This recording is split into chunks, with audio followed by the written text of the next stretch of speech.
ask and find the correct answers to it in our data set as per usual. Let me make myself small again so you can have a look at what's going on my screen. There you go.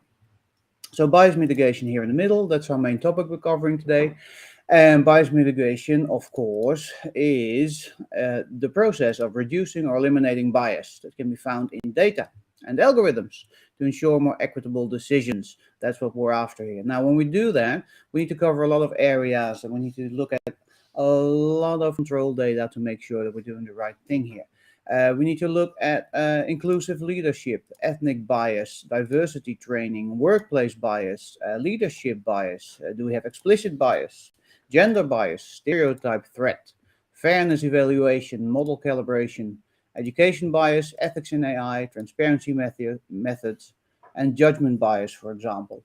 So these are all the areas that we need to be covering here, and there's close to close to 100 areas that we need to be looking into to make sure we're doing the right thing here. Now, if you look here on this side, I open up the bias mitigation tab, which shows you what responsibilities and what job roles should be involved here. So this data set also includes close to 100 job roles, job functions, to make sure that you're doing the right things. You can use this data set as well to have a look at all these job roles if you have those, and A, if you have those, B, if you have those, make sure that those responsibilities are in the job roles and people are able to fulfill their roles in what's set in your expectations of them. Now, if I click on this one, bias mitigation, I get control questions. So these are control questions to make sure that we're doing the right thing here, and that is that's in place for each and every one of these green bluish bubbles sub areas here for bias mitigation. So this question is related to bias mitigation directly. The sub bubble itself: does the algorithm need to be taken offline until bias concerns are adjudicated? Does your organization have an AI ethics code or AI ethics code principles? So these are the control questions that you can be asking your organization. And also you'll be looking for recommendations. And the recommendations are in here as well. And those are the green balls. Balance the cost and benefits of the algorithm, have the right data to evaluate an algorithm, and do it efficiently with an output sensitive algorithm. That's what we're looking for here when we're dealing with bias mitigation in the case of the process of reducing or eliminating bias. All right, so now you understand how all the balls fit together, how everything's connected together, the main areas here, the questions to be asked, and the job roles that need to be in place here as well.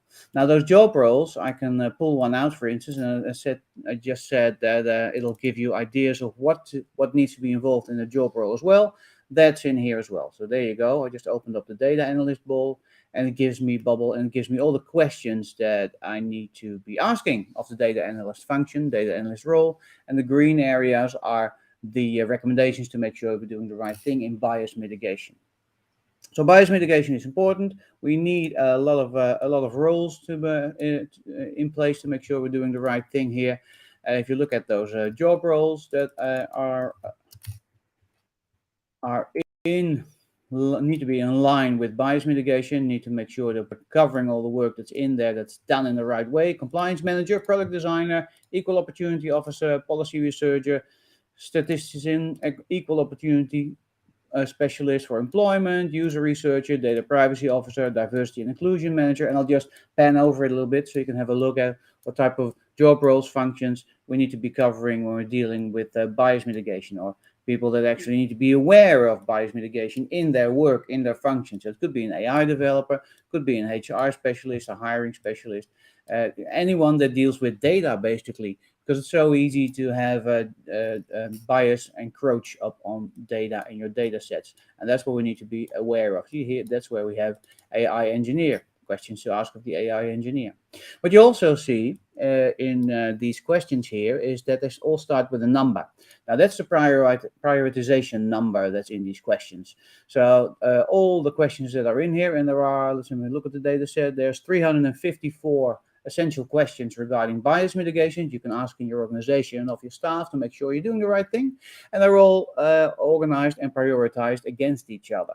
So the number one question would be the one that is highest rated against the priorities of all the other ones.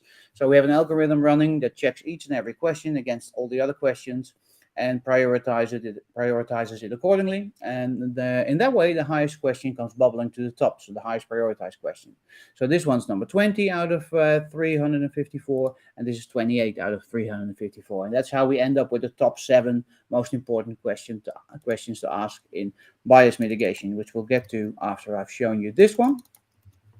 So these are all the questions in the data set, and you'll see the numbers there as well in front of them. These are all the over 350 questions in the data set to make sure that you've got bias mitigation under control and you're doing the right thing in your organization. And it's a lot. You can dive into this whole thing by looking at each and every question separately, or you can just start with the top 7 questions and take it from there. And they'll give you a nice roadmap to cling on to and to start right away. And that roadmap will also give you the idea of the best ideas to implement. And there's over, let's have a look, counter 1,581 of these recommendations in here in this data set that are all aligned to the questions in the data set and to the sub areas that you need to be covering when you're dealing with bias mitigation. All right. Now let's go to the main event, and the main event is the top 7 questions to ask when you're dealing with bias mitigation. Here they are on my screen. Let's start with number 7. How is bias minimized while ensuring maximum performance during the model training stage? So you want your training to be fast, you want it to be nimble, but you also want to be sure that your bias is minimized. So how do you actually do that? Well, you need to involve your performance manager here for performance, for speed, data scientist, and the data analyst. And performance bias is a type of bias based on the inaccurate assessment of performance due to inaccurate data or false assumptions, and it must be mitigated in order to avoid the unfair treatment of individuals. So avoid bias and explain why it is important to CEO incentives, have procedures in place to measure bias, and guard against bias in the process of inspection. Do issues arise concerning the sufficiency of audit quality related to your business, actually? So how is bias minimized? What you also see here is a word pop-up, training. That's a keyword. So if you want to focus specifically on training, so the training of the data set, I can open this one up. Let's just see what comes up. Might be a lot, so that's why I'm pulling it out here. Yeah, there's a lot. So these are all the questions that are related to specifically training. So how do I deal with training in bias mitigation, training of data sets, or training of staff, training of personnel? How do I deal with training? Everything, basically. So that's a keyword that I can then use, and that's all in the data set. Now let's go to question number 6. See, that's related to training as well. How do you make unconscious bias training? How do you make unconscious bias training available to everyone? So the stuff that you're not aware of. Leadership bias, for instance, it's a form of cognitive bias that occurs when leaders rely on their own experiences, preferences, and opinions to make decisions or evaluate people, which can lead to unjust outcomes if not properly mitigated. So leadership bias is a real thing, it's built in. I have a diversity officer in place here to make sure that we're looking at our leadership skills and our potential bias that is in place to make sure that we're covering all that and not doing that. Understand your standards of your business and be ready to engage a wide group of people and devices and make sure that your devices can be taken offline until bias is remediated. That's what we like to do here. Use this information in hazard mitigations. And it's a hazard when you have leadership bias, but you need to be aware of it. So make unconscious bias training available to everyone. This is what we've learned. This is what the outcome should be. This is what we're expecting. Number 5. Are the data accurately flagged to note bias or confidence in the results reported? Provide suggestions to keep the process going if you've got no results, and analyze the data to create insights to make your next design move with more confidence. So relearn and keep learning from the data that you're flagging during your bias. So you need a data set that has all your bias data in there, and you put that against your learning data set continuously. So you make sure that you flag words, for instance, or phrases, or engrams. And that's performance bias, again, same as that one. 4. Does your organization implement community engagement and feedback mechanisms that would enable members of the affected community to raise issues related to racial bias in your work? See, there's a lot of areas that a lot of recommendations in here. Racial bias, it's related to that one. A form of discrimination in which individuals are treated unfairly due to their race, and bias mitigation is the process of reducing or eliminating this bias. So that's what we're after here. Figure out if you've got racial bias in place and get that by getting feedback from your community. So your user community, your client community, your vendor community. So learn from that, from racial bias. And these are all the activities that you can do here then to monitor your AI systems, to get that feedback in, to make sure that it actually works and is related to that. And have a process to prioritize and implement, use the implementation data to develop and implement, consider the monitoring and evaluation mechanisms, know any risk or barriers, and have you done a mitigation, have the necessary relationships with your services ecosystem to implement. Those are the activities that we need to have in place, the recommendations. The people that will be doing that, facilitator, moderator, training. So we usually do this you will usually do this in a workshop environment where you get all the input from the community to make sure that you're covering this. Question number 3, we're going to the top 3. Has anyone tried to bias or influence the outcomes of the data present? Data bias is when data samples used reflect an unequal distribution of a particular population. This can lead to distorted results in machine learning and must be addressed through bias strategization. All right, well, kind of activities do we have here for the machine learning engineer and the business analyst? Engage the client to assist in mitigation, structure project governance to ensure asset management outcomes, that's what we're looking for, and you need to eliminate bias and know why it's important to bring to your current adversarial-based system e-discovery. So you really want to dive into the data that you have and have e-discovery running over that to make sure that you have bias and have bias eliminated. That's the main thing that we're after here. Question number 2, where are we? We're here. Let me zoom in so you can see what's going on here. Does unconscious bias training reduce implicit prejudice and racial discrimination at work?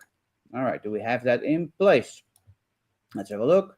That goes towards, zoom out a bit, there. That is related to this one, this activity here. We had that before, they're related to each other. Consider the neutrality or bias of data collection methods and measurement strategies in the workplace important. Make sure that they are important, but consider that they are there. And the job roles, the functions that we need to have there are, let's have a look, this line goes there, there we go, the facilitator again. So that's part of the workshop that you'd be doing to uncover bias that you have in your organization. Number 1, the most important question to ask, if you only ask one question in your organization, ask this one. Has any potential bias in the data been identified by your organization? For instance, age bias, a form of bias mitigation which seeks to ensure that particular age groups are not discriminated against or excluded from opportunities. That's age bias. That's the one we're looking for here. And age bias will have job roles, functions like compliance officer and discrimination prevention manager. Those are the people that you'll have in place to make sure that you cover that and you involve in doing that. Identify other types of modal bias. So modal bias is when you're basically blind to seeing what's not there. That's modal bias. Really have confidence, or is this outcome biased? Understand the structuration of your engine's bias. So if you have software databases, what's the structure behind that could create bias and make that bias actually grow and feed the bias that's already in there without you wanting to basically do that. Effectively engage across a broad spectrum of stakeholders, and are they able to influence the outcome actually? So if I zoom out on this, there you go. We now have a roadmap to figure out if we have bias mitigation in place, or at least we're working on bias mitigation. So we're covering these 7 main questions here, We're also covering these areas here. We're covering leadership bias. If I open that up, we'll get more questions around leadership bias. It's related to leadership bias. We're focusing on performance bias. We'll get more questions around performance bias, focused on performance bias.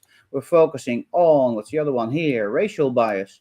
Racial bias, more questions around racial bias, focused on racial bias specifically, so we can dive deeper into that one. Data bias here, see what's there. Data bias is related to data bias with more questions there.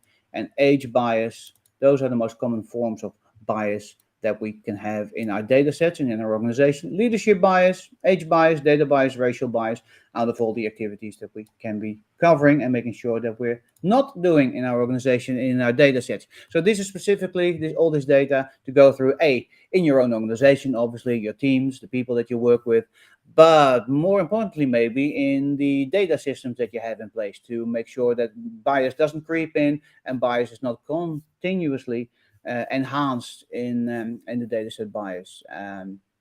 So you want to make sure that you're doing the right thing there. So this is your roadmap here. These 7 questions, these areas. Focus on this, and you'll have a great start to eliminate bias and get rid of bias mitigation and do your bias mitigation in total. Right now, I always like to close with a big bang. That's the full data set that I'm going to show you right now. Let's have a look what's in there. We have 100 bias mitigation functions, so job roles we have, and all their explanations in there. Let's go enter and make it show. There we are. Here comes the data set. There's 100 job roles and everything that's in there, the functions and the activities that need to be done in your organization, in an organization, to make sure that bias mitigation is in place. There's 354 essential inquiries in relation to bias mitigation in the whole data set. Let's bring it back on the screen. There it is. And 1,581 recommendations. And they're all aligned to each other. They're all related to each other. You can see how things are related in this data set here. The orange balls, those are the explanations, the big orange balls. Then we have this orange ball here. Then we have the questions, which are the blue balls. We have the sub areas, which are the blue greenish balls. We have the questions here, the blue balls. We have the recommendations in the green balls. Everything is in this data set, which you can access in the link down below. Have a look at it. I recommend it to you. And I recommend you go there, have a look. And if you've got any questions, you know where I am and can reach me through all the socials and anything that you'd like. Thank you, and we'll see you again.